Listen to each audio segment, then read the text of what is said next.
लोग परिस्थितियों का हवाला देकर बहुत से ऐसे काम हैं या बहुत से ऐसे सपने हैं जिनको छोड़ देते हैं या पीछे रह जाते हैं। परिस्थितियों का हवाला मैं इसलिए कह रहा हूं क्योंकि जो शख्सियत आज हमारे साथ बैठे हैं, जिनके साथ हम बात करेंगे सामाजिक परिवेश पे, राजनीतिक परिवेश पे, देश के बारे में, समाज के बारे में, उनका परिचय बस इतना है कि एक ऐसे परिवार से उठे जहां शायद सपने भी न देखते हों लोग, क्योंकि परिवार की आर्थिक स्थिति, सामाजिक स्थिति बहुत अच्छी नहीं थी, लेकिन जोश था मन में कुछ कर गुजरने का। गांव के ही प्राइमरी विद्यालय से अपनी प्राथमिक शिक्षा लेने के बाद पढ़ने में होनहार थे और नवोदय विद्यालय चले गए। नवोदय विद्यालय से अपनी 12वीं तक की शिक्षा पूरा करने के बाद इलाहाबाद यूनिवर्सिटी का एंट्रेंस क्वालिफाई किए और इलाहाबाद यूनिवर्सिटी चले गए और अब वहां से जेएनयू में रिसर्च कर रहे हैं, पीएचडी कर रहे हैं। इस बीच छात्र राजनीतिक जीवन क्या होता है और अभी वर्तमान स्थितियां जो देश के, इन सारे मुद्दों पे बात करेंगे। सबसे पहले तो स्वागत है सर आपका हमारे चैनल पर। बहुत बहुत धन्यवाद। शख्सियत का नाम है अखिलेश यादव। कैसे जर्नी शुरू हुई आपकी पढ़ाई लिखाई? आप एक ऐसे ग्रामीण परिवेश से आते हैं जहां बड़ी मुश्किलें होती हैं, जहां पे माता पिता ये कहते हैं कि राजनीति छोड़ो, पढ़ाई पर ध्यान दो, एक छोटी सी नौकरी कर लो। तो ये पूरा संघर्ष कैसा था? हाँ, आपने बिल्कुल सही कहा। दरअसल होता क्या है कि जिन परिवेशों से हम आते हैं, जिन जगहों से हम आते हैं, तो हमारे पास हौसले तो मजबूत होते हैं, उड़ानों के लिए भी चीज़ें अच्छी होती हैं। मसला है कि लोग भी वैसे साथ में मिलते गए। परिस्थितियां तो ये हैं कि यदि आप सोच लिए कि नहीं हमें उस ऊंचाई पर जाना है, तो आपको रस्सी भी चाहिए होती है। तो यात्रा रोमांचक रही। छात्र राजनीति, जो स्टूडेंट पॉलिटिक्स है, उसका रोमांटिसिज्म सभी को अट्रैक्ट करता है। मैं इसको थोड़ा सा और अच्छे तरीके से जानना चाहता हूँ। जैसे हम जिस परिवेश से, हम लोग जिस बैकग्राउंड से आते हैं, पारिवारिक बैकग्राउंड से, उसमें ये कहा जाता है कि बेटा राजनीति से दूर रहना, पढ़ाई लिखाई करो, एक नौकरी करो और घर का खर्चा संभालो, घर की जिम्मेदारी उठाओ। उस दौर में फिर आप राजनीति से कैसे जुड़ते हैं? कौन प्रेरित करता है आपको राजनीति के लिए? बिल्कुल ही सही सवाल आपका। मैं जेएनयू में आ गया था। मैं अपने रिसर्च वाले टॉपिक से ही बात करने लगा था। आप मुझे मेरे भूतकाल में लेकर के जा रहे हैं। तो मसलन यह है कि गांव में अभी भी हमारे 1-2 गाय हैं, 1-2 भैंस हैं, छोटी मोटी खेतीबाड़ी है और उसके साथ ही मतलब हम 3 भाई हैं, बहन हैं। और शिक्षा का जो मामला था कि हम तो पढ़ने के लिए गए थे, सच्चाई तो यही है। और यह था कि सिविल सर्विसेज की ओर ही जाएंगे। और इंटर पास करने के बाद हमें लगा कि सिविल सर्विसेज का 3 साल ग्रेजुएशन, चौथे साल में बैठेंगे और 1-2 साल में इतना कॉन्फिडेंस था, तैयारी बेहतर थी कि यदि चीजें अच्छी रही तो हो ही जाए। ठीक है, आशावादी थे शुरू से। तो गए तो थे हम यूनिवर्सिटी में पढ़ाई के लिए, अपनी तैयारी के लिए, अपने सपनों को, अपने मंसूबों को, घर परिवार की एक अलग जिम्मेदारी थी, उन सभी चीजों को पूरी करने के लिए। लेकिन वहां जाने के बाद मैं यह नहीं कहूंगा कि छात्रों का बहुत ज्यादा शोषण देख करके मैं उसमें कूदा, लेकिन यह था कि समाज को बदलना था, चीजों को बदलनी थी और एक अंदर कुछ मूल्य थे, उन मूल्यों को लेकर के हम छात्र राजनीति में कूदे। न कि यह था कि हमें इलेक्टोरल पॉलिटिक्स में सीधे जाना है या कोई इसको एज ए कैरियर नहीं लिए, एज ए जॉब नहीं लिए, बल्कि यह था कि जो हमारे कुछ मूल्य थे, कुछ हमारे विचार थे, उन सभी को सरीखे एक स्टेज पर लाते हुए उसके बाद हम इसमें कूदे। मतलब आप छात्र उपाध्यक्ष, छात्र संघ? हाँ जी, छात्र संघ के उपाध्यक्ष रहे। इसके पहले मैं बताना चाहूंगा कि नीत्शे ने कहा है कि जब हम पहले अवस्था में होते तो हम द कैमल की अवस्था में होते हैं कि हमारे ऊपर सारे भार रहते हैं, देश का, दुनिया का, समाज का, घर परिवार का, वो सारे भार रहते हैं। और उसके बाद जैसे ही हम उस भार को हटाते हैं और एक सैक्रेड नो कहते हैं, तो उस एरिया में कोई शेर रहता है, उस शेर से हम लड़ते हैं, उसके बाद हमारी बातें मानी जाती हैं। तो वह जो शेर है वो हो सकता है कि हमारा समाज हो, वह जो शेर है हो सकता है हमारे घर वाले हों, वह शेर है जो कि वह जो लायन है, वह जो तमाम जो हमारे यहाँ रूढ़िबद्ध धारणाएं हैं, हमारे मूल्यों के खिलाफ चीजें। तो फिर जब आप सैक्रेड नो करते हो तभी आप अपने जीवन को जीते हो और जो आप करना चाहते हो उसको करते हैं। तो जैसा कि एक तरफ पढ़ाई थी, एक तरफ घर परिवार की जिम्मेदारी थी, कुछ करना है, और सीमित समय में सीमित संसाधन, बहुत ज्यादा तो पैसे थे नहीं तो सीमित समय में आपको नौकरी भी करनी है, आपको कहीं सिलेक्शन भी लेना है, और ऐसे में छात्र राजनीति की ओर जाना, जहां पर आपको ऐसा माना जाता है कि आप पढ़ाई से दूर जा रहे हैं। अपने यहाँ जैसे कि गांव में कहावत है ना कि यदि आपको पढ़ाई लिखाई किसी तैयारी के लिए कर रहे हैं तो घर परिवार वाले गाय भैंस बेच देंगे, खेती बाड़ी बेच देंगे, माताएं गहना बेच देंगी, लेकिन छात्र राजनीति चुनाव लड़ने के लिए आपका नाम कटा करके आपको घर बैठा दिया जाएगा, घर से निकाला भी जा सकता है। तो इस तरीके की, तो ये सब सारी चीजें थी। हम तो चुनाव अपने घर वालों को चोरी से लड़े, सच बताएं तो आपको मतलब किसने कहा कि आपको चुनाव लड़ना चाहिए? चुनाव तो हमारे दोस्तों ने कहा, मतलब जो हमारे साथ के थे। उस समय इलाहाबाद यूनिवर्सिटी में हालैंड हॉल हॉस्टल में रहता था, तो जो हमारे साथ के थे, हमारे बैचमेट्स थे, कुछ सीनियर्स थे, तो इसको कम शब्दों में ऐसे कहें कि हम गए विश्वविद्यालय में कुछ सपनों के साथ, लेकिन लगा कि नहीं, यहाँ क्योंकि विश्वविद्यालय एक यूनिवर्स होता है, और उस यूनिवर्स में आपको सारी चीजें, ब्रह्मांड में सारी चीजें, उल्का पिंड से लेके एस्ट्रॉइड्स, प्लेनेट, सारी चीजें मिल जाएंगी, ठीक है। तो कहने का मतलब है कि एक आपके जीवन का जो वास्तविक विकास होता है, आपकी पर्सनैलिटी का, वो यूनिवर्सिटी में होता है। छात्र राजनीति को आप किस नजरिए से देखते हैं? बहुत सारे विश्वविद्यालयों में अब जो कि चुनाव को बंद कर दिया गया है, छात्र चुनाव को, छात्र संघ के चुनाव को बंद कर दिया गया है। आप इलाहाबाद भी छात्र संघ चुनाव में जुड़े रहे, क्योंकि आप वहीं से अपनी लड़ाई लड़े, आप वहाँ से जो एक उपाध्यक्ष बने इलाहाबाद यूनिवर्सिटी में। आप डूसू चुनाव में भी, दिल्ली विश्वविद्यालय का जो स्टूडेंट यूनियन है, वहाँ पे भी आप काफ़ी एक्टिव रहे। आप छात्र राजनीति को किस तरीके से देखते हैं? क्या ये जो चुनाव, छात्र संघ के चुनाव बंद कर दिए गए, ये सही है या गलत है? आप जी, एक तो जो लोकतांत्रिक देश है और लोकतांत्रिक मत का इन्होंने जैसे क्लोजअप कर दिया या शटर गिरा दिया इसका, तो मैं तो इसके खिलाफ हूँ। चुनाव होने चाहिए, क्योंकि इसमें तमाम मूल्यों को छात्र सीखते हैं और अपनी बातों को बताना भी, और समाज में कैसे जाएंगे, सारी एक नर्सरी होती है, ठीक है। एरिक हॉब्सबॉम ने अपनी किताब रेवोल्यूशनरीज में कहा है कि जो स्टूडेंट पॉलिटिक्स का रोमांटिसिज्म है, वह यूथ को, स्टूडेंट्स को अट्रैक्ट करता है, और जब वह छात्र है, स्टूडेंट है, जब यूनिवर्सिटीज में जाता है, तो वहां पर जब इक्वलिटी के बारे में और सारी चीजों के सरीखे बारे में पढ़ता है, तब वह स्टेटस को चैलेंज करना सीखता है, और वह करता भी है। मतलब यह कि यदि सरकार कुछ भी बोल रही है, तो हाँ, सरकार बहादुर सही बोल रहे हैं, जो बोल रहे हैं हम मान लेते हैं, लेकिन जब आप विश्वविद्यालयों में जाते हो, तो वहां पर आप स्टेटस को चैलेंज करते हो कि नहीं, यहाँ वर्तमान समय की जो हुकूमत है वह गलत बोल रही है। हम आते हैं छात्र राजनीति। छात्र राजनीति में 3-4 आयाम बड़े महत्वपूर्ण है। एक तो हो गए छात्र संघ चुनाव, दूसरे हो गए छात्र आंदोलन, तीसरे हो गए कंस्ट्रक्टिव वर्क, जिसमें कि हम वाद विवाद प्रतियोगिता और कैसे, मतलब एक मंच देते हैं, कवि सम्मेलन, और ये सब सारी चीजें जो प्रोग्राम्स होते हैं। तो छात्र चुनाव पे मेरा कहना यह है कि छात्र के चुनाव होने चाहिए।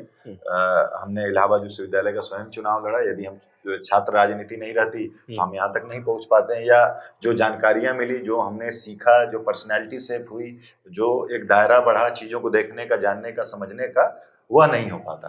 तो छात्र संघ में मतलब ये है कि पढ़ाई के दौरान विश्वविद्यालय में छात्र संघ बहुत जरूरी है, बहुत ही ज्यादा जरूरी है। एक चीज, दूसरी चीज है, एक तो चुनाव होने बहुत जरूरी है, क्योंकि इससे क्या है कि जो व्यापारिक पुत्र हैं, नेता पुत्र हैं, जिनकी पैरासूट लैंडिंग होती है, वो एक मजबूत विपक्ष की तरह, एक मजबूत समाज में जब सरकारों का विरोध आप देखेंगे कि नहीं हो पाता है, या विपक्ष को दबा दिया जाता है, या जेलों में ठूस दिया जाता है, तभी ये जो छात्र नेता, इतिहास भी हमारा कहता है कि सड़कों पर उतर करके, आंखों में आंखें डाल करके एक रेजिस्टेंस का काम करना और एक आवाज उठाने का काम करते हैं। इसी छात्र राजनीति ने, हम लोग इलाहाबाद विश्वविद्यालय में थे, गांधीवादी तरीके से आंदोलन किया था, और वहाँ के जो आताताई कुलपति था, उसको हमने भगाया वहां से, और वहां पर छात्र संघ की जगह छात्र परिषद के चुनाव किए गए। तो उस छात्र परिषद के चुनाव में हमारा इतना अच्छी मुहिम थी, एक अपील थी छात्रों से कि एक भी व्यक्ति छात्र परिषद का चुनाव नहीं लड़ा। नहीं तो आप देखेंगे कि आज के समय में इस तरीके का प्रलोभन दिया जाता है कि आपको पीएचडी में एडमिशन दे देंगे, आपको जैसे ही चुनाव लड़ लोगे असिस्टेंट प्रोफेसर बना देंगे। इन प्रलोभनों को धाता बताते हुए हमारी यह मोरल विक्ट्री हुई कि हमने, हमारी जो अपील है, किसी को धमका करके नहीं, प्रेम पूर्वक, गांधी पूर्वक, कि हमारे आंदोलन में जुड़ो, यह जो है विश्वविद्यालय को मटिया मेट करने का काम किया जा रहा है, तो सारे छात्र जुड़े। तीसरा है कंस्ट्रक्टिव वर्क, जिसमें कि हम कार्यक्रम करते हैं, तो यह भी एक स्टेज दिलाता है उन छात्रों के लिए जो कि डायरेक्ट स्टूडेंट पॉलिटिक्स में या पॉलिटिक्स में नहीं जाते हैं, लेकिन उनके लिए यह स्टेज होता है कि वह वाद विवाद प्रतियोगिता में बातचीत रखें, अपने देश में क्या चल रहा है, मुद्दों पे क्या चल रहा है, उस पे बात रखें। तो इन सारे समग्र चीजों को आप देखेंगे तो छात्र राजनीति जो है ये सब चीजों को मिला के है, और इसमें जरूरी नहीं कि आप छात्र नेता ही हो। हाँ, आप सारी चीजों को सीख सकते हैं। जी जी। और आपको अभी बिहार में चुनाव को देखते हुए, विधानसभा चुनाव को मद्देनजर रखते हुए, आपको एनएसयूआई का जो कि प्रभार भी मिला है बिहार का, आपको क्या लगता है बिहार की राजनीति में क्या परिवर्तन होने वाला है? देखिए, जो मैं देख रहा हूँ बिहार को, आज बिहार उस मोड़ पर खड़ा है जहां से पूरा देश इसे देख रहा है। बिहार जो है वह धरती रही है सामाजिक न्याय की।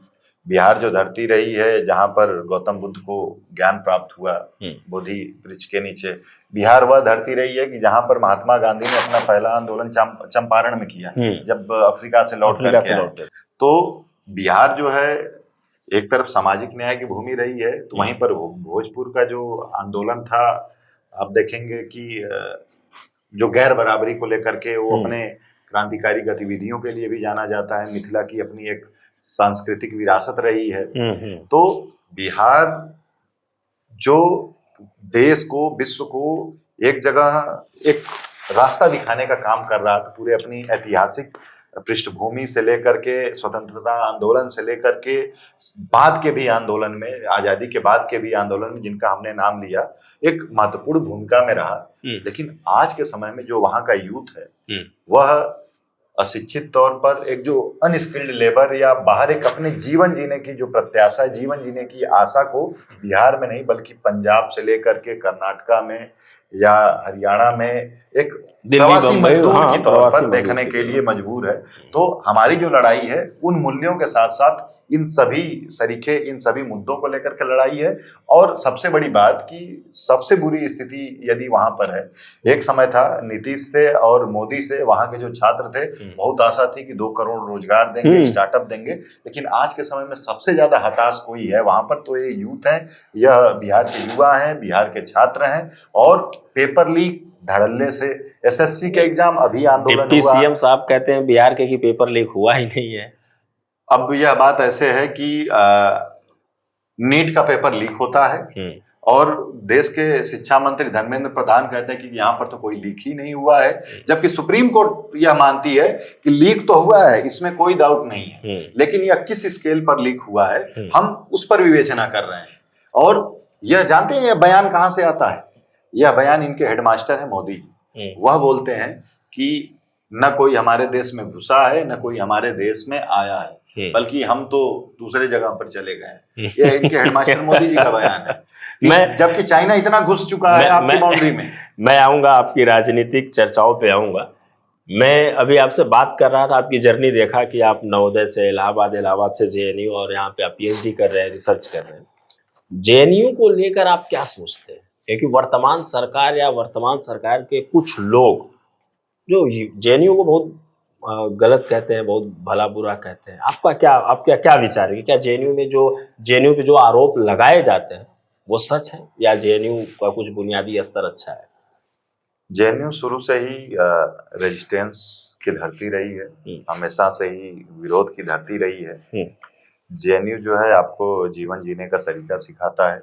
वह जीवन जीने का जरूरी नहीं है कि छात्र नेता ही हो, वहाँ का जो आम छात्र है उसकी भी गिनती है। यदि कोई विकलांग है, दिव्यांग है, उसकी भी गिनती है। यदि कोई जिस भी जाति वर्ग से आ रहा हो उसकी भी गिनती है। ठीक है, जेएनयू जो है लगातार आप देखेंगे कि सरकार की गलत नीतियों के खिलाफ, पॉलिसीज के खिलाफ बोलते आया हुआ है। क्या इसीलिए जेएनयू बिल्कुल है? देखिए, सवाल यह है कि आज के समय में जहां पूरे देश के जो शिक्षा व्यवस्था का स्ट्रक्चर है, विश्वविद्यालय कॉलेज का स्ट्रक्चर है, पूरा मतलब धता बताया जा रहा है, पूरा उसको मतलब स्ट्रक्चर्ड तरीके से इसको ध्वस्त करने का काम किया जा रहा है। फंड्स काटे जा रहे हैं, जो यूनिवर्सिटीज को ग्रांट दिए जाना है उसको काट करके वह हेफा लागू किए हैं कि लोन लेकर के आप अपने यहाँ की स्थितियां करें। जेएनयू ऐसे दौर में आप देखेंगे कम फीस में दिल्ली में एक वर्ल्ड क्लास इंफ्रास्ट्रक्चर की शिक्षा प्रोवाइड कराता है। 1 दूसरा यह चीज है कि जेएनयू में आकर के आप देखेंगे तो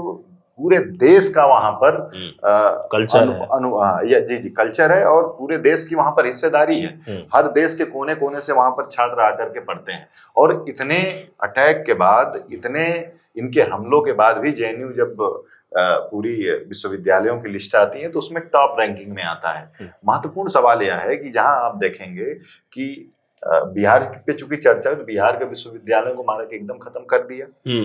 5 साल 6 साल में वही ग्रेजुएशन जी होता जी है। बिल्कुल, तीन साल का ग्रेजुएशन, 5-6 साल। मुजफ्फरपुर की अलग स्थिति खराब है, गया की अलग स्थिति खराब है, भागलपुर, मधेपुरा, हर जगह और जो है। हम उत्तर प्रदेश में भी आते हैं तो उत्तर प्रदेश में भी यही कमोबेश स्थितियां हैं। तो सवाल यह है कि जब लोगों को दिखेगा ही नहीं कि देश में एक यह भी विश्वविद्यालय है जहां पर हम सीमित पैसों में, सीमित संसाधन में हम पढ़ाई लिखाई कर ले रहे हैं, तो लोग सवाल करेंगे जब जेएनयू में ऐसी पढ़ाइयां हो रही हैं तो वह पढ़ाई काशी विद्यापीठ में क्यों नहीं है, वह पढ़ाई इलाहाबाद यूनिवर्सिटी में क्यों नहीं है, वह कम फीस में हम संपूर्णानंद संस्कृत विश्वविद्यालय में क्यों नहीं रह पा रहे हैं, हम बुंदेलखंड यूनिवर्सिटी में क्यों नहीं रह पा रहे हैं, हम पटना, मुजफ्फरपुर, गया के जहां पर कॉलेज है हम क्यों नहीं रह पा रहे। तो सवाल तो यह कि वह स्ट्रक्चर को ही बंद कर देना है ना।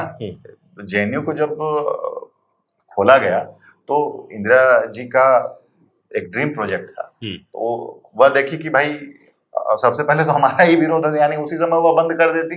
लेकिन इन बातों को समझना चाहिए कि जो देश की संवैधानिक संस्थाएं हैं उन पे जो अटैक आरएसएस कर रही है, जो हमले कर रही है, जो इन संवैधानिक संस्थाओं में, संघ की शाखाओं में जाने वाले लोगों को बिठा रही है, जिनका कोई मतलब, मेरिट तो यहाँ पर ढकोसला है, मेरिट का कोई मतलब ही नहीं है, लिंकअप से आपके काम होते हैं, जुगाड़ है तो आप हाँ।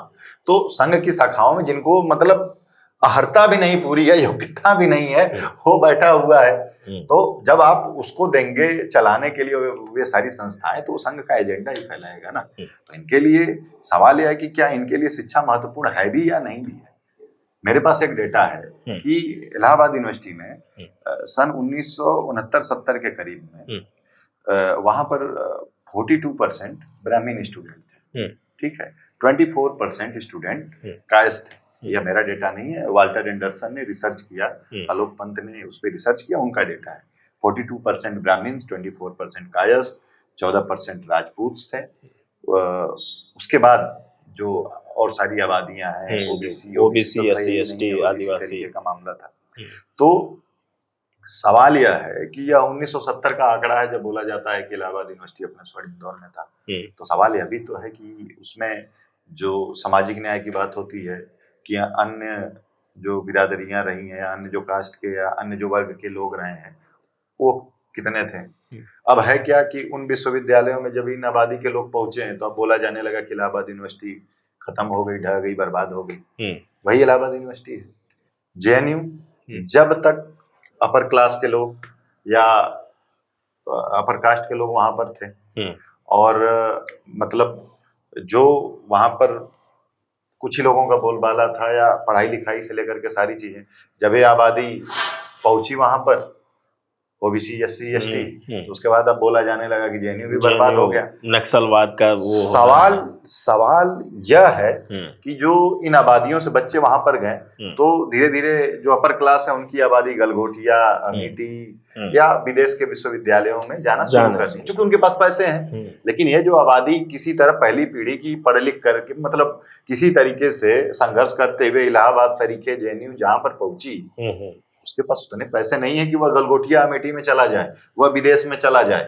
तो एक स्ट्रक्चर्ड तरीके से इनके ऊपर हमला बोला जा रहा है कि जिसको जेएनयू को खत्म करने की कोशिश की जा रही है। मसला ये है कि इनके गुरु मनु है, इनके गुरु द्रोण है, क्योंकि मैं बार बार कहता हूं कि ये आपका अंगूठा भी मांगेंगे और अंगूठा भी कटवा लेंगे और आप वो नहीं काटेंगे, आप अपने से काट करके अर्पण कर दे लोग, ठीक है। तो सवाल ये है कि ये उसी तरीके का देश बनाना चाहते हैं। आजादी के बाद संविधान यहाँ पर स्थापित हुआ, संविधान की यह देन है कि ये सारे लोग, सारे वर्ग के लोग मुख्य धारा में आए, लेकिन वर्तमान समय की जो सरकार है इन्हें फिर से मनु के राज में भेजना चाहती है, गुरु द्रोण के राज में भेजना चाहती है। मैं अब वापस आपको लेके चल रहा हूँ बिहार की राजनीति में। आपने जेएनयू से एसआईआर के विरोध में स्वर उठाया, आपने यहाँ पे एक सम्मेलन कराया, प्रबुद्धजीवियों को या और लोकसभा सांसदों को आपने यहाँ पे बुलाया, और आपने जो बिहार में मतदाता पुनर्निरीक्षण का जो कार्यक्रम चल रहा है वोटर वेरिफिकेशन का, वहां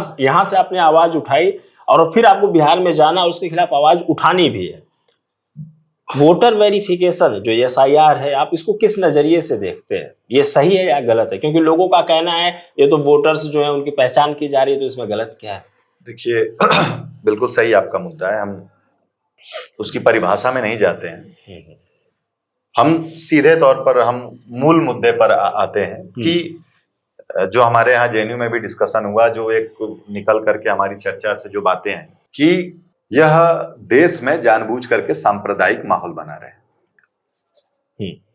जब हम संवैधानिक संस्थाओं पर बात किए तो ये संवैधानिक संस्थाओं पर जैसे ही अटैक कर रहे हैं, चाहे वो विश्वविद्यालय हो या चाहे वह न्यायपालिका से भी संबंधित हो, चाहे हर जगह, चाहे कोई आयोग, ठीक, चुनाव इलेक्शन कमीशन भी तो एक संवैधानिक संस्था है। बिल्कुल, इलेक्शन कमीशन में भी अपने ही सरीखे व्यक्ति को बिठा दिया है, ठीक है। और जब सारी संस्थाओं पर हमला हो रहा है तो चुनाव आयोग तो बचा नहीं है, ठीक। और आप देखेंगे कि एक स्ट्रक्चर्ड तरीके से यह संदेश देने का काम कर रहे हैं कि हम तो मुसलमानों को बाहर भगा रहे हैं, जो बांग्लादेशी हैं बांग्लादेशियों को बाहर भगा रहे हैं, जो रोहिंग्या हैं रोहिंग्या को बाहर भगा रहे हैं। लेकिन सवाल जो है, जो वायलेंस की बात करते हैं, तो एक हो गया डायरेक्ट वायलेंस, जो कि सीधा तमाचा मुसलमानों के मुंह पे मार रहे हैं कि तुम रोहिंग्या हो, तुम बांग्लादेशी हो, तुम पाकिस्तानी हो, भाग जाओ। और एक दूसरा जो वायलेंस होता है वो होता है स्ट्रक्चर्ड वायलेंस। यह स्ट्रक्चर्ड वायलेंस जो है, ऐसे समझिए कि मेढक है, एक कढ़ाई में डाल दिए आप, ठंडा पानी है, धीरे धीरे आंच लगा रहे हैं। मेढक जैसे जैसे टेम्परेचर बढ़ता है वह परिवर्तन कर लेता है अपने आप को, अपने शरीर को, हाँ, तो उसको समझ नहीं आता, लेकिन एक हीट के बाद वह मर जाता है उसी में।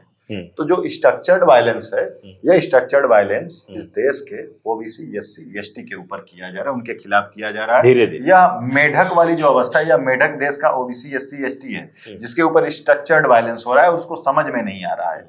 सवाल यह है कि जब यदि यह बोल रहे हैं मुसलमान और ये सब सारी चीजें, तो भाई इस हिसाब से आप देखोगे तो ठीक है, आप भेज दो मुसलमानों को, पाकिस्तान भेज दो, आप भेज दो जितने हैं, बांग्लादेश भेज दो, नेपाल तो आपका हिंदू राष्ट्र है, मिला लो। और इसके साथ सवाल यह है कि जितने भी आपके देश से हिंदू बाहर गए हुए हैं, जो अमेरिका में गया हुआ है उसको वापस बुलाओ, जो ऑस्ट्रेलिया में गया है उसको वापस बुलाओ, जो यूरोपियन कंट्रीज में गया है उसको वापस। इस देश में हिंदू को खतरा है? क्योंकि 2014 से यही कहा जा रहा है कि हिंदू खतरे में है, हिंदू खतरे में है। आपको क्या लगता है? देखिए, हिंदू खतरे में है नहीं है, यह देश हमारा है। देश की आजादी के लिए हमने संघर्ष किया, सारे लोगों ने साझी विरासत के साथ संघर्ष किया। क्या हिंदू, क्या मुस्लिम, क्या सिख, क्या ईसाई, सारे लोगों ने संघर्ष किया। क्या रीजन, क्या बिहारी, क्या उत्तर प्रदेश वाला, क्या केरला वाला, क्या तमिलनाडु वाला, क्या गुजरात वाला, सभी ने मिलकर के इस साझी विरासत के लिए अपना योगदान दिया, अपना लहू बहाया, तब जाकर के यह आजादी मिली। ठीक है, तो जिन मूल्यों पर यह आजादी मिली, जिन मूल्यों पर यह देश बना, जिन मूल्यों पर यह संविधान बना, संविधान की प्रस्तावना बोलती है we the people of India, हम भारत के लोग। तो हम भारत के लोग में ये सारे लोग आते हैं, ठीक है। और यह जो वर्तमान समय की हुकूमत है, RSS है, ये जैसे एक सारी आइडियोलॉजी है, सारी आइडियोलॉजी यदि एक एपिसेंटर में आएंगे कि चाहे वह कम्युनिज्म हो, सोशलिज्म हो या कांग्रेस की गांधीयन हो, RSS का अपना अलग एपिसेंटर है। ये लोग मानते हैं कि हम जन्म से बराबर हैं, तो RSS का मानना है कि ना हम जन्म से ही बराबर नहीं है, हम ऊपर नीचे, हम अलग हैं, तुम अछूत हो, यस, तुम अछूत हो, तुम्हें हो, तुम हो। तो सवाल यह है कि जो हम बात कर रहे हैं इस पे कि तुम्हें इस देश में खतरा है भैया, और बोल रहे हो कि इनको अगल बगल भगा दो, तो इनको ठीक है, पाकिस्तान भगा दो, बांग्लादेश भगा दो, इनको भगा दो, क्या कहते हैं, अफगानिस्तान भगा दो, इनको जहां भगाना है भगा दो, जहां मुसलमान बस्ती मुसलमान को हटा दो। आपकी बगल में नेपाल है, नेपाल को मिला लो, क्या नेपाल आप में मिलने के लिए तैयार है? एक दूसरा यह चीज है कि जो आपके देश के लोग अमेरिका में रह रहे हैं, क्या बुलाने पे इंडिया वापस आ जाएंगे? क्या ऑस्ट्रेलिया में जो रह रहे हैं इंडिया के, वो वापस आ जाएंगे? क्या जो NRI कनाडा में रह रहे हैं वो वापस आ जाएंगे? क्या यूरोपियन कंट्रीज में रहने वाले लोग वापस आ जाएंगे लोग क्या? देश छोड़कर जा रहे हैं अभी। उसका रेट डेटा बढ़ा आया हुआ था। है सर, उसका रेट बढ़ा हुआ है। समझना यह होगा हम्म। कि तुम हिंदू राष्ट्र की बात कर रहे हो, लेकिन इस देश में क्या फैलाए हुए हो। सवाल तो यह भी है कि तुम्हारे इस मांग पे क्या वो देश जो बाहर जा करके अपना जीवन यापन कर रहे हैं, क्या यहाँ पर आ जाएंगे क्या? तो मिला जुला करके पूरा आरएसएस का ढकोसला है, जानबूझ करके सांप्रदायिकता फैलाने के लिए। और मूल जो सवाल है, यह जो मूल सवाल है, उस मूल सवालों से ध्यान भटकाने के लिए, मूल सवाल सिर्फ यही रोटी रोजगार नहीं है। मूल सवाल है कि जो हमारा रिपब्लिक ऑफ इंडिया है, जो हमारा कॉन्स्टिट्यूशन है, उस पे अटैक हो रहा है। मूल सवाल है कि जो we the people of India है, हमारे उस प्रियम्बल पे अटैक हो रहा है। और बीच बीच में कहीं ना कहीं इनके कभी दत्तात्रेय होसबोले से लेकर के ये बीच बीच में इन सारी चीजों पे अटैक कर ही देते हैं। अभी जैसे बोलना शुरू कर दिए कि जो पंथ निरपेक्ष है, धर्म निरपेक्ष है और समाजवाद को हटा दो, समाजवाद को हटा दो, संविधान बदल देंगे। ये तो इस तरीके का सिगुफा छोड़ते हैं कि देखते हैं कि जनता के बीच में क्या रिएक्शन आ रहा है। जैसे मोहन भागवत ने बोला 75 साल जो है राजनीति के रिटायरमेंट किए गए, तो देखे रिएक्शन क्या आ रहा है मोदी के खिलाफ। नहीं तो निपटाते हैं इनको। सांप्रदायिकता की बात हो रही थी। इस देश में हिंदू खतरे में है। हिंदू खतरे में है किससे? क्या वास्तव में हिंदू मुसलमान से खतरे में है? देश के जितने भी शीर्ष स्थानों पर हिंदू विराजमान है, इनको जनता ने चुना है, तो इस तरीके से तो हिंदू खतरे में आ नहीं सकता। मैं दूसरे तरीके से इस सवाल को या इस वाकया को समझने की कोशिश करता हूँ। इटावा में एक घटना घटित होती है। एक यादव कथाकार होता है, कथावाचक होता है, तो उसके ऊपर जुल्म किया जाता है। मध्य प्रदेश में घटना घटित होती है कि एक दलित आदमी जो मूंछ रख लेता है और चश्मा लगा लेता है, तो उसको जान से मार दिया जाता है। मध्य प्रदेश में ही एक दलित आदमी के ऊपर पेशाब किया जाता है। उड़ीसा में जो है कि 2 दलित व्यक्तियों को घुटने के बल चलाया जाता है। तो क्या ये जो दलित व्यक्ति हैं, या जो यादव हैं, या जो ओबीसी हैं, एससी एसटी हैं, आदिवासी हैं, ये हिंदू हैं कि नहीं है? देखिए, ये सारी जो घटनाएं हैं कहीं ना कहीं मतलब मन को बड़ा ही मतलब दुखी करती है कि जिन समाज में हम जी रहे हैं वह समाज जा कहाँ रहा है, जहाँ लोग एक दूसरे को मारने काटने पर लगे हुए हैं। भाई, हमें प्रेम चाहिए, हमें शांति चाहिए, हम शांतिपूर्ण देश। जो आपने पहला सवाल किया कि खतरा किससे है, तो खतरा जो हमारी अशिक्षा है उससे, खतरा जो गैर बराबरी है उससे है, खतरा जो प्राइमरी स्कूलों का मर्जर किया जा रहा है उससे है, खतरा जो लगातार देश में बेरोजगारी बढ़ रही है उससे है, खतरा जो लगातार किसान और छात्र आत्महत्या कर रहे हैं उससे है, खतरा जो लगातार जीडीपी गिर रही है उससे है, खतरा जो लगातार जो विश्वविद्यालयों में छात्र पहुंच रहे हैं उनका जो स्कॉलरशिप काटी जा रही है उससे है, खतरा जो लगातार आरक्षण पर हमला किया जा रहा है उससे है, खतरा जो लगातार संवैधानिक संस्थाओं पर हमला किया जा रहा है उससे है, खतरा जो लगातार एक तरह की सांप्रदायिक राजनीति, एक तरह की सांप्रदायिक विचारधारा जो आरएसएस द्वारा थोपी जा रही है उससे है। अब हम दूसरे सवाल पे आपके आते हैं। खतरा नरेंद्र मोदी की कुर्सी को है, उस कुर्सी को बचाने के लिए सारे प्रोपेगेंडे करते हैं। एक दूसरा यह चीजें जो इटावा की घटना हुई और उसका जो पूरा हम संदर्भ लेते हैं, तो सवाल यह है कि जो यह हिंदू राष्ट्र बनाते हैं, क्या जो आरएसएस का हिंदू राष्ट्र होगा उसमें दलितों, पिछड़ों, आदिवासियों की स्थिति क्या होगी? तो सच यह है, दलितों, पिछड़ों, आदिवासियों की स्थिति जो इटावा में घटना हुई वही होगी। मसला यह है, गैर बराबरी को आरएसएस शुरू से ही बढ़ावा दिया है। ठीक है, इनकी विचारधारा ही वैसी है कि हम जन्म से ही एक नहीं है, हम जन्म से ही अलग अलग। और इस देश में हमने तो एक आर्टिकल भी लिखा था इस पे कि इस तरीके की जो घटनाएं हुई हैं और इस तथाकथित जो हिंदू राष्ट्र बनाना चाहते हैं, इसमें जो लोग रह रहे हैं उनकी स्थितियां जो वही तो है कि इस देश में संविधान होगा या इस देश में मनुस्मृति होगी या हिंदू राष्ट्र होगा। जो लड़ाई है तो इसी के तो विरोध में है, संविधान, प्रियम्बल और दूसरी तरफ हिंदू राष्ट्र। ठीक है, तो आप जब मध्य प्रदेश की बात करते हैं, राजस्थान की बात करते हैं, तो ये जो विचार आते हैं, ये विचार कहाँ से आते हैं कि यदि कोई मूंछ रख लिया है दलित तो उसको मार करके मार डालो, या कोई यदि अच्छा कपड़ा पहन करके किन्हीं बड़ी बस्तियों में घुस हाँ, जा रहा है दलित उसको दलित मारना है। दलित व्यक्ति अगर शादी के समय घोड़ी पे चढ़ जाए तो उसकी बारात रोक दी जाती है, उसको मार दिया जाता है। तो बिहार में मैं थोड़ा सा सवाल को मॉडिफाई कर रहा हूँ। ये जो घटनाएं घट रही हैं, हम कैसी मानसिकता वाले लोगों को जन्म दे रहे हैं। अभी एक घटना घटी फ्लाइट में, एक मुसलमान लड़के को दौरा पड़ता है तो एक हिंदू लड़का जो उसको मारने लग जाता है, वो कहता है कि तुम डिस्टर्ब कर रहे हो पूरी फ्लाइट को। एक फ्लाइट जो है कि लंदन से उड़ती है, उसमें एक लड़का होता है, उसका नाम अभय नायक है, हिंदू है, इंडिया का रहने वाला है। वो फ्लाइट में नारे लगाता है अल्लाहू अकबर अल्लाहू अकबर। ये जो मानसिकता पैदा की जा रही है, क्या ये राजनीति की देन है?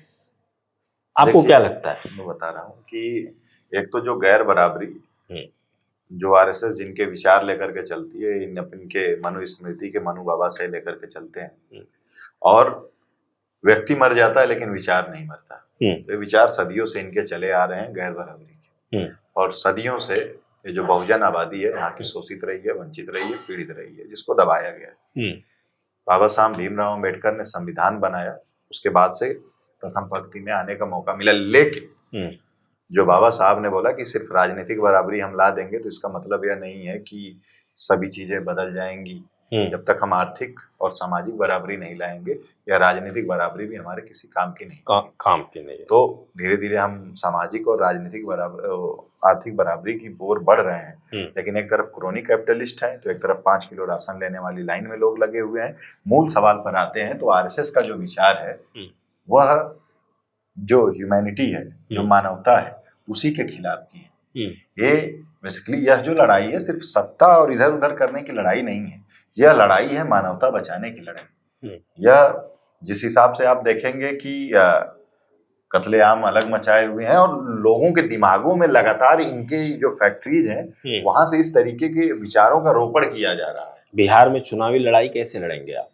बिहार में उसकी तो मान लीजिए एक बड़ी विस्तृत हमारी हम अपनी जैसे बना रहे हैं। मैं कुछ सवालों पे बात करना चाहता हूँ। आप छात्र राजनीति में हैं और आप छात्र भी हैं, रिसर्च भी कर रहे हैं।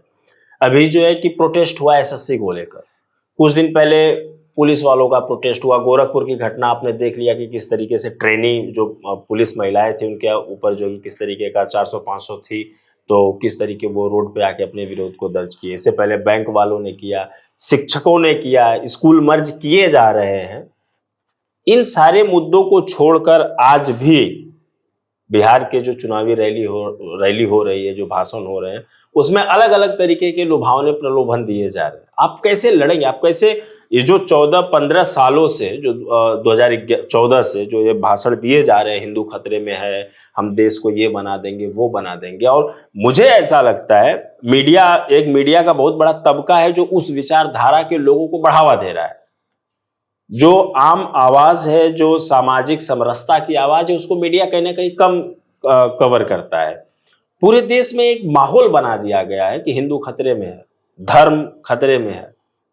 इस लड़ाई को आप कैसे लड़ेंगे? लोगों के मन से जो मुख्य समस्याएं हैं उस पर कैसे पहुंचाएंगे लोगों को? आप कैसे कहेंगे कि रोजगार की जरूरत है, नौकरी की जरूरत है? इसकी लड़ाई कैसे लड़ेंगे आप? बिल्कुल वाजिब सवाल है आपका। इसको हम थोड़ा अलग तरीके से देखते हैं, इसको हम थोड़ा अलग नजरिए से देखते हैं कि जब से मतलब नीतीश कुमार की गवर्नमेंट है वहां, नीतीश कुमार तो ठीक है आगे फेस है, लेकिन उनके कंधे पर बंदूक रखी हुई है बीजेपी। और हम नीतीश कुमार के शुरुआती राजनीति को देखेंगे तो नीतीश कुमार की शुरुआती राजनीति कभी भी सांप्रदायिकता की नहीं रही है।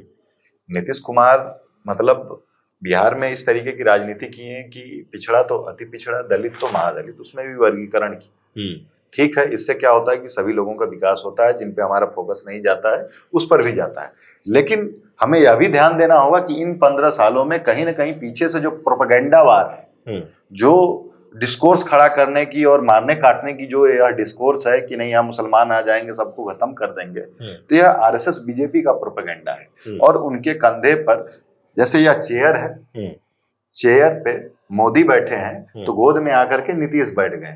और नीतीश का जो पैर है वह जमीन से ऊपर है, मतलब हवा में है। इस हिसाब की वहां पर गवर्नमेंट चल रही है। एक दूसरा सवाल यह है कि आरएसएस बीजेपी के लोग शुरू से ही कोई विकास की राजनीति नहीं की है।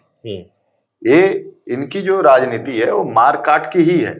मैं आपको अपने रिसर्च के एक किस्से से बता रहा हूँ कि जब all India Hindu student federation की बैठक हो रही थी अमृतसर में सन 1943 में, तभी यह देश की आजादी की लड़ाई कैसे लड़े जाए इस पे नहीं बात कर रहे थे। यह कह रहे थे कि कुछ बाह्य शक्तियां हैं जो कि आ रही हैं और हमारे जो कल्चर है, हमारी जो संस्कृति है, हमारे जो लोग हैं उन पर अटैक कर रही हैं। अरे भाई, सवाल यह है कि भाई तुम देश की आजादी के लिए पहले लड़ोगे ना। जितना हिंदू लड़ रहा था उतना मुसलमान भी तुम्हारे साथ लड़ रहा था ना। सही बात है। यदि जो हम तमाम एग्जाम्पल्स दे देते हैं, भगत सिंह, चंद्रशेखर आजाद, अशफाक उल्लाह खान, ये तो जाने गए उदाहरण है। ऐसे असंख्य उदाहरण है इतिहास में जिनको जो कि किताबों में नहीं आ पाए, अभी भी फाइलों में दफन है। यह है कि यह जो देश है, जो देश की बुनियाद है, इस बुनियाद में हिंदू है, मुसलमान है, सिख है, ईसाई है। यह ठीक ऐसे समझिए कि एक फूल का गुलदस्ता है तो उस गुलदस्ते में सिर्फ गुलाब ही नहीं है। गुलाब है तो गेंदे का फूल है, तो चमेली है, तो सारे हर प्रकार के फूल हैं, हर प्रकार के फूल हैं। और यही इस देश की खूबसूरती है। यही इस देश की खूबसूरती है कि यह देश लोकतांत्रिक है, दुनिया का सबसे बड़ा लोकतांत्रिक देश जो कि चला आ रहा है। तो बिहार की जो पॉलिटिक्स है, पहले तो यह है कि हमें सिर्फ वहां पर चुनाव ही नहीं जीतना है।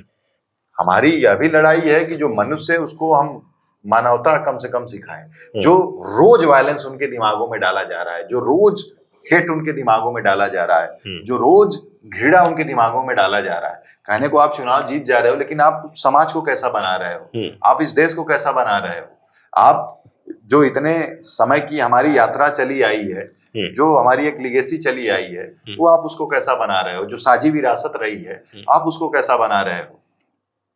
हमारी रणनीति विभिन्न मुद्दों को हम लेकर के जाएंगे, मानवता के विचार को सर्वोपरि रख करके लेकर के जाएंगे, जहां हिंदू मुस्लिम सभी लोग भाई हैं, चाहे वह जिस भी जाति का हो, चाहे वह जिस भी बिरादरी का हो, उसको एक समान योगदान मिलना चाहिए, एक समान यूं कैसे स्टेज मिलना चाहिए जहां से वह विकास कर सके। और जो सबसे बड़ी लड़ाई है कि एक जो बिहार का व्यक्ति है जिसको बिहारी बोलने पे एक गाली समझ आती है, जो अपने एक मामूली से जीवन यापन के लिए, एक मर्यादा पूर्वक जीवन यापन के लिए, जिसको पलायन कह सकते हैं कि पलायन करना बिहार से पंजाब जानना या दिल्ली, बंबई, महाराष्ट्र या इस तरीके का पलायन तो एक पॉजिटिव वर्ड है कि जैसे पलायन आप शिक्षा के लिए करते हो, यूपी से आप दिल्ली आ जाते हो। लेकिन सवाल यह है कि हम पलायन क्यों कर रहे हैं? यदि हमारे यहाँ हॉस्पिटल रहता तो हम बाहर नहीं जाते। इसको पलायन नहीं, कुछ और कह सकते हैं देशज वर्ड्स में, कि भैया हमें जबरदस्ती ही खदेड़ा जा रहा है, कि हमें जाने पे मजबूर, सुविधाएं नहीं है हमारे पास। हाँ, कि हमें यदि नौकरी नहीं मिल रही है। पुरानी आप फिल्मों में देखेंगे, एक फिल्म है दामूल, प्रकाश झा ने बनाई, उसमें दिखाया गया है कि क्या मतलब जातिगत ऊंच नीच है कि गांव के जो मुखिया हैं, दो मुखिया हैं और उनमें लड़ाई, और कैसे जातियों का सप्रेशन है कि एक बार कर्ज ले लिया तो उसका बाप भी उनके यहाँ खट रहा है, वो भी गुलामी कर रहा है। और उसमें एक छोटी सी झलक यह भी दिखाई गई है कि कैसे वहां से लोग जो है, जो मजदूरी है वह 8 रुपए 10 रुपए वो भी कब बाद में देंगे, और वहीं पर पंजाब में खेतों में उसके बरक्स काफी मजदूरी मिल रही थी, तो लोग जा रहे थे वहां। तो मैं एक सवाल और आपसे पूछ लूं, और सवाल ये कि आप, चूंकि आप इतिहास के स्टूडेंट हैं, कांग्रेस की विचारधारा से आप जुड़े हुए हैं, NSY के आप छात्र नेता हैं, जो देश की दुर्गति है, क्या नेहरू जी जिम्मेदार हैं इसके लिए? मोदी से सवाल यह है कि तू इधर उधर की बात न कर, बता कारवां क्यों लूटा गया? 15 साल से, मतलब ये तीसरा टेन्योर है। अब बातचीत हो रही है।